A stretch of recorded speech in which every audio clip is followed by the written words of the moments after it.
یہ صدائے حریت جموں کشمیر ہے۔ کشمیر اپ ڈیٹ کے ساتھ ابن سلام۔ بھارتی غاصبین نے سفاکیت اور سیاسی انتقام کا بدترین مظاہرہ کرتے ہوئے زیر حراست شہید کیے گئے بزرگ رہنما محمد اشرف صحرائی کے 2 بیٹوں اور کئی رشتہ داروں کو بھی گرفتار کر لیا۔ بتایا جاتا ہے کہ 6 مئی کو جب شہید رہنما کو تدفین کے لیے ٹکی پورہ سوگام لولاب میں قبرستان کی طرف لے جایا جا رہا تھا تو لوگ آزادی کے حق میں نعرے بازی کر رہے تھے، جس کی ویڈیو سوشل میڈیا پر وائرل ہو گئی تھی۔ اسی سلسلے میں 20 افراد کے خلاف مقدمہ درج کیا گیا۔ قابض حکام نے پہلے محمد اشرف صحرائی کو منظم طریقے سے جیل میں قتل کر دیا اور اب جدوجہد آزادی کی حمایت کرنے پر ان کے اہل خانہ کو سزا دی جا رہی ہے۔ کل جماعتی حریت کانفرنس کے working vice chairman Ghulam Ahmad گلزار اور دیگر حریت رہنماؤں اور تنظیموں نے شہید محمد اشرف صحرائی کے 2 بیٹوں، رشتہ داروں بلبل حریت سرجان برکاتی اور وادی بھر کے مختلف علاقوں سے دیگر متعدد نوجوانوں کی گرفتاریوں کی شدید مذمت کی۔ اپنے بیانات میں انہوں نے ان گرفتاریوں کو سیاسی انتقام اور انسانی حقوق کی بدترین پامالی قرار دیتے ہوئے کہا ہے کہ فسطائی مودی حکومت بوکھلاہٹ میں مقبوضہ علاقے میں اختلاف پر مبنی ہر آواز کو دبانے کے درپے ہے، مگر وہ کبھی بھی اپنے مذموم مقاصد حاصل نہیں کر پائے گی۔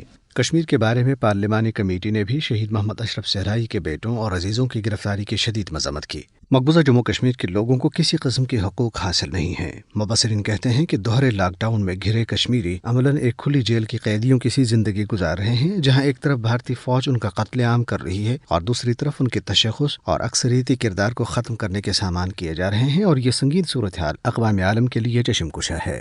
اپ ڈیٹ ختم ہوا۔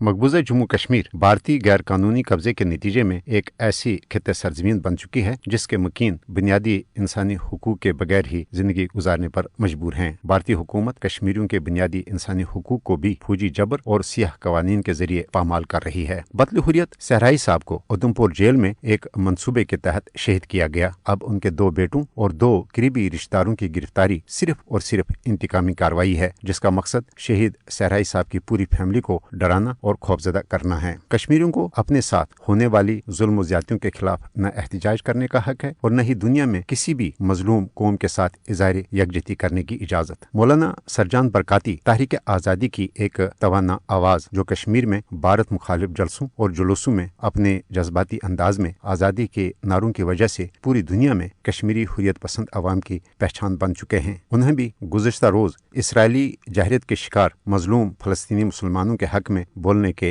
الزام میں پھر قابض انتظامیہ نے گرفتار کر لیا ہے، جبکہ ایک اور کشمیری آرٹسٹ مدثر گل کو بھی اپنے مخصوص فن گرافٹی کے ذریعے فلسطینی مسلمانوں پر اسرائیلی جہریت کی عکاسی کرنے کے الزام میں پبلک سیفٹی ایکٹ کے تحت گرفتار کیا گیا۔ شہداء کے اہل خانہ کو ہراساں کرنا اور کشمیری نوجوانوں کی بلا جواز گرفتاریاں اگرچہ کشمیریوں کو اپنے حق خود ارادت کے مطالبے سے دستبردار نہیں کر سکتی، تاہم اقوام عالم اپنی اخلاقی ذمہ داری ادا کرتے ہوئے مسئلہ کشمیر اور مسئلہ فلسطین کو حل کرنے کے لیے اپنا عملی کردار ادا کریں۔